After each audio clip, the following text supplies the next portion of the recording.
Hello, everyone, and welcome to English Pod. My name is Marco. My name is Catherine, and today we're talking about American education and college life. That's right. This is actually a user suggestion that they wanted to know more or less what it would be like a dialogue between friends on a typical day in college. All right, so this is an advanced level lesson. We're going to be talking in a normal conversational speed. We're going to listen to the dialogue, and when we come back, we'll talk about some of these key phrases and words that might help you understand the dialogue better.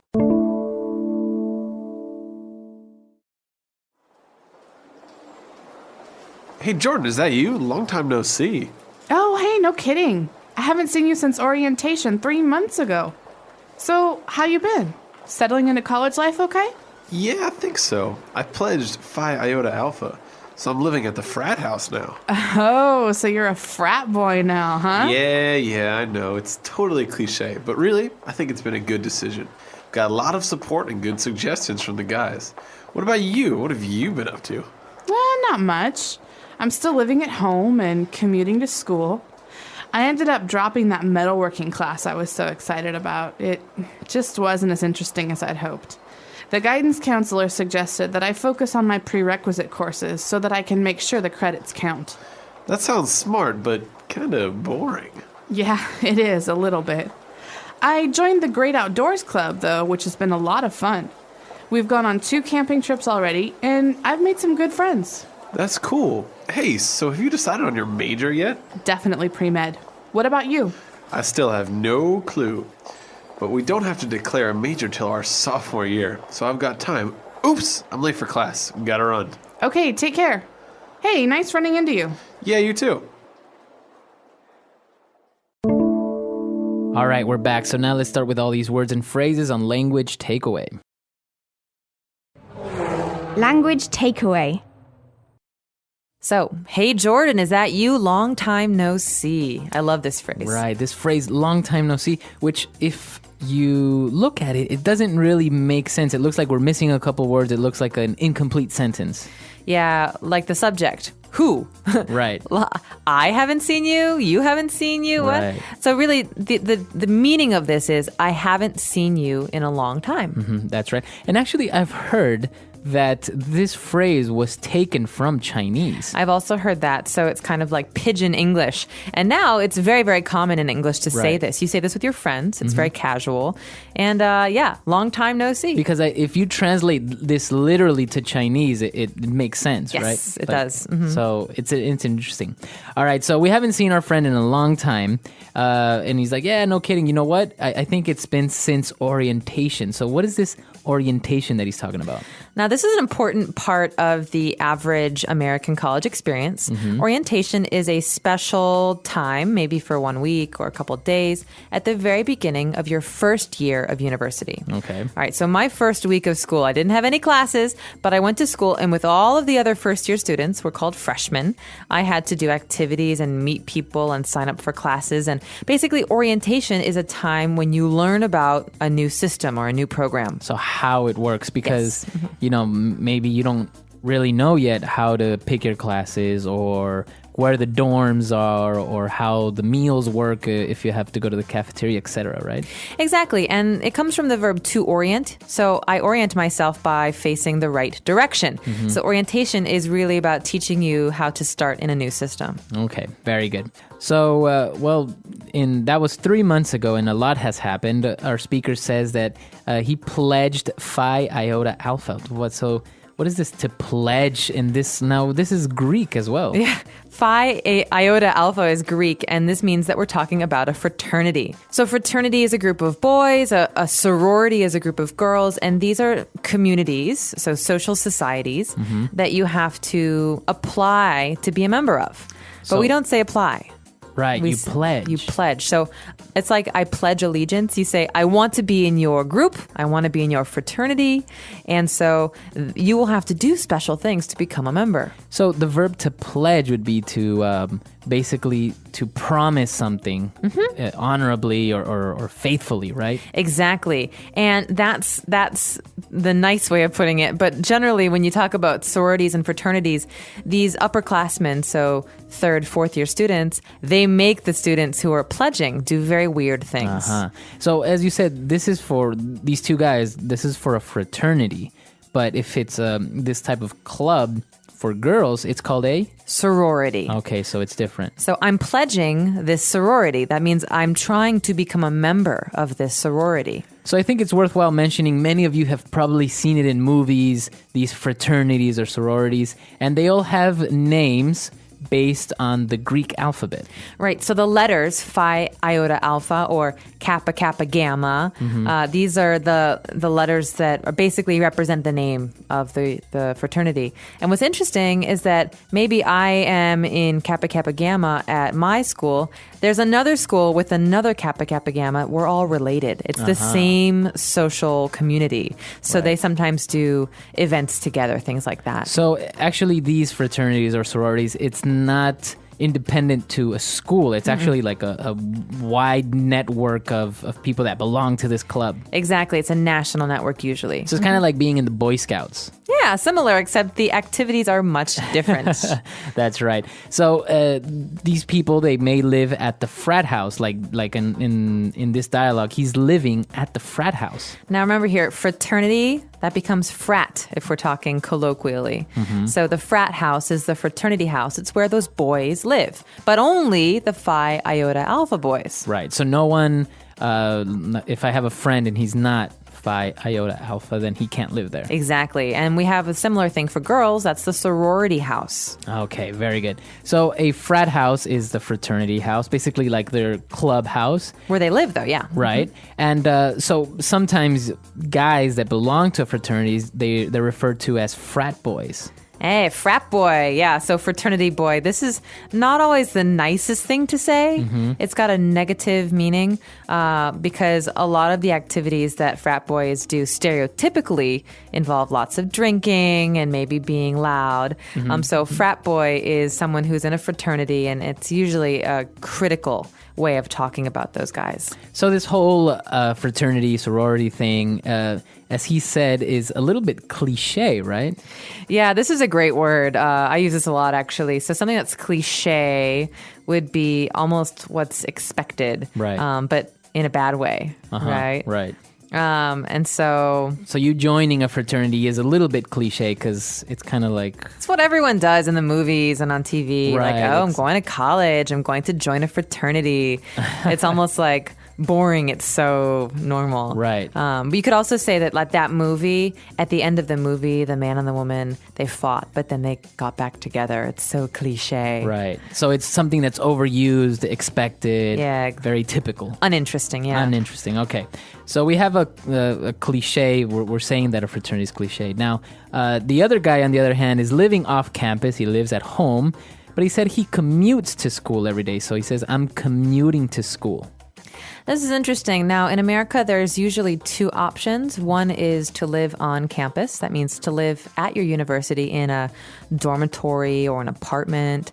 But many people commute. And this means they drive to school every day and then they drive home at night. They don't Right. live on the campus. So you can also commute to work every day, right? This is what Yeah. people do. You don't live at the office. Exactly. I hope not.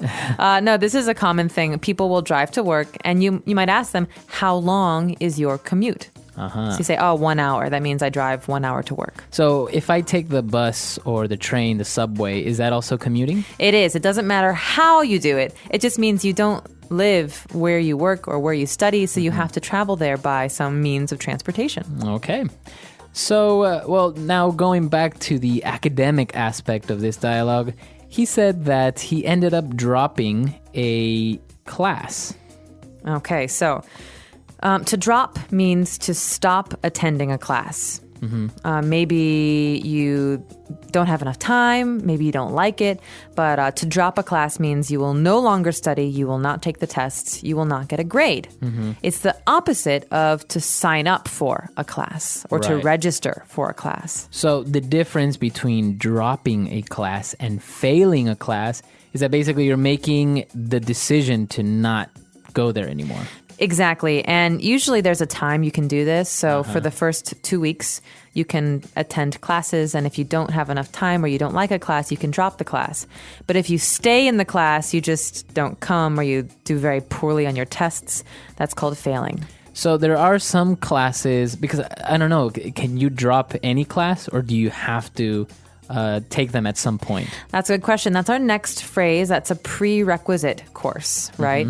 So usually the university in America will tell you you have to study math, you have to study 1 semester of science, you have to study English, for 1 semester. So these are called prerequisites. It's when the university tells you you have to study something. Right. And I think you also have some courses that you can't take until you've passed some other course, right? So like, for example, you can't take economy unless you've passed, I don't know, calculus. Exactly. That's another prerequisite. So we'd say the prerequisite for economics is calculus 1. Or the prerequisite for Spanish 200 is Spanish 100. Right. It means you have to take something before you take something else. Right. So there's 2 meanings of the word, but they're both related to requirements, what you have to do. Okay, you need a requirement. Now, moving on and talking about the major, he said if you decided on a major, and he said, pre-med. All right, so major, first of all, is what you choose to study, right? Right, the focus of your study. Exactly, the focus. You might study other classes, but your focus, your main interest area is one thing. And in his case, he's talking about pre-med. Now, what does pre-med stand for? Because it is a short version of a longer word. Right, so it's pre-medicine. Yeah, okay, so medicine is something you study if you want to be a doctor. Right. So because in America you don't become a doctor after 4 years. Right. You have to go get your BA, your bachelor's degree, and then you have to get your PhD, your doctorate. So people who want to go to graduate school first have to study many required courses. That's the pre-med focus. Okay, so that's what he's talking about. He's definitely going to focus on pre-med. He wants to be a doctor. He's not going to be a doctor soon, but he wants to start studying to be a doctor. So he will become a pre-med major. And what about for lawyers? I know that there are also something that you focus on before. There is, yeah. That's called pre-law. Same idea. Pre means before. So obviously a lawyer needs to study for a long time as well. And with your undergrad degree, so your first 4 years, you would study pre-law. So this is what you focus on for your 4 years, and then you go into grad school and become an attorney or a specific type of lawyer. But a lawyer doesn't have to study for a PhD. A lawyer studies for a JD. That's called Juris Doctorate. That's the law degree. Interesting. Okay. So, he's going into pre-med, but the other guy, he's like, I don't have a clue yet. And he doesn't have to declare a major until the sophomore year. Okay, a couple things going on here. First of all, there are different names for each year. Right. So freshman, sophomore, junior, senior. 1, 2, 3, 4. So sophomore year is the second year. So if you say I'm a sophomore student at XY University, that means you're in your second year. Exactly.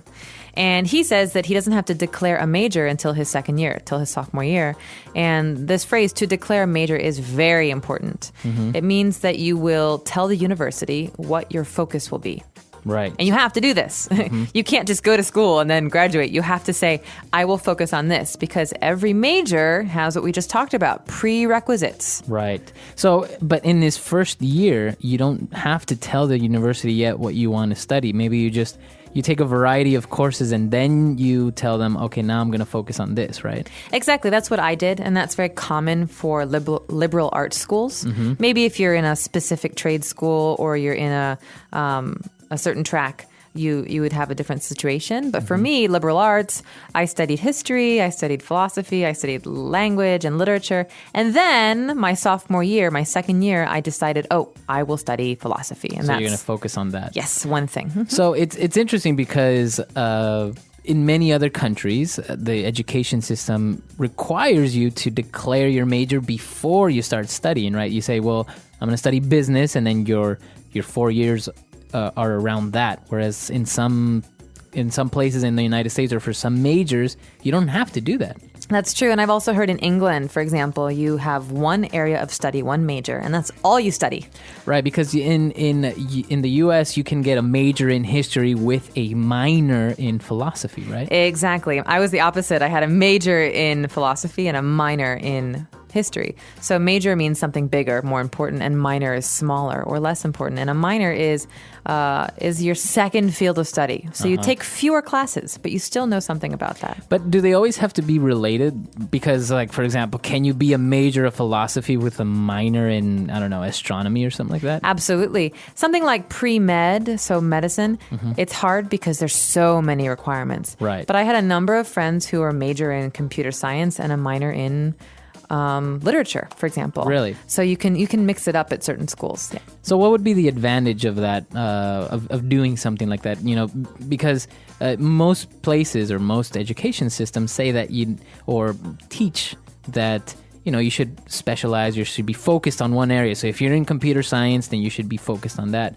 So why would somebody specialize in computer science in their major, but then take a minor in like literature or something? Well, let's use that example. I think one of the benefits for the liberal arts degree, and this is something they talk about a lot in education, is that you have a broad area of knowledge. So yes, you know a lot about computer science. You have to graduate. Right. But maybe in your future you will write articles about computer science, or you want a blog, or you want a job that has a public relations aspect. You need to know how to write. Right. And you're not going to learn how to write in all of your computer science classes, but you will by reading a lot and writing a lot in your literature classes. Right. So some people like to say that it's very good to mix up business and languages or computer science and literature because it's a way to be well-rounded.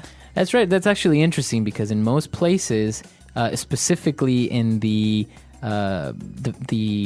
exact sciences fields, they focus more on that, like engineers. It's all about engineering, math, and all this. But the human aspect, like you said, or the liberal arts aspect, like literature or history, they don't get much of that. So when you actually have to become a manager or write or manage people, you don't really have the skills to do that because you never really took a class. That's right. And it can be very hard to learn how to write well and to speak well all of a sudden, you know? Right. And I think that's where people struggle also when they're applying for jobs. So I don't know. I believe in being a well-rounded individual. Obviously, there's some benefits to being very, very knowledgeable about one thing. So I guess we could ask you guys, our users, do you believe that it's better to be knowledgeable about one thing or maybe more well-rounded and to be an expert in many different things? That's right. Yeah, you should let us know. Let's jump into our dialogue one last time. Let's take a look at what everyone was saying, and we'll be back in a bit.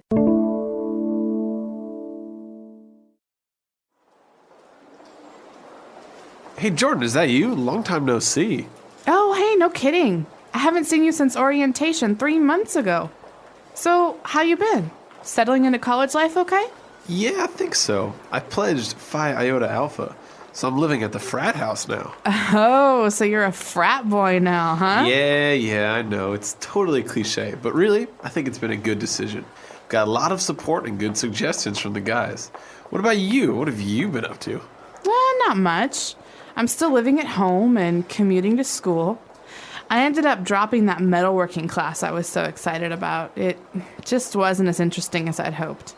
The guidance counselor suggested that I focus on my prerequisite courses so that I can make sure the credits count. That sounds smart, but kind of boring. Yeah, it is, a little bit. I joined the Great Outdoors Club, though, which has been a lot of fun. We've gone on 2 camping trips already, and I've made some good friends. That's cool. Hey, so have you decided on your major yet? Definitely pre-med. What about you? I still have no clue. But we don't have to declare a major till our sophomore year, so I've got time. Oops, I'm late for class. Gotta run. Okay, take care. Hey, nice running into you. Yeah, you too. All right, so it's a very interesting topic. Education systems are so different around the world. The way that you go to college, how many years. I know that in England you can do a master's in a year, I think. 1 year. Whereas in the States it's 2, or 3, yeah. I think even a bachelor's in England is 3 years. I believe so, yeah. But they also have an extra year of high school. An extra year of high Fifth school. year, yeah. Oh, okay, so every system is a bit different. In America, generally, it's either 2 or 4 years for your college degree. And then, It's graduate school for 2, 3, or 4 years. Now, one of the interesting things and that I found is kind of unique to the Latin American education system is that people can actually go to college for 5 years for majors like in business. And what they do is they call it a commercial engineer. So it's a engineering, it's like an engineering major, but it's not really engineering because it's business. So it's interesting because you go to school for 5 years to be a business major. Interesting. Well, we have something called a joint program, JOINT, joint meaning coming together. And you could do that. You could be, for example, a chemistry major, but also a business major, and then maybe go into oil refinery or, some kind of very specialized business where you do need to know something about chemistry. And that's called a joint degree. Oh, that's really smart as well. Yeah, I think so. Well, it's interesting. Let us know what you studied. Maybe you went to school for 2 years. I think you can get a technical degree. Is it in 2 years? Yeah. Associate's degree or a technical degree for 2 years. And then you can get a bachelor's, a master's, a PhD. Let us know what your education background is like and how it works in your country. Our website is englishpod.com. We hope to see you there. All right, guys. Bye. Bye.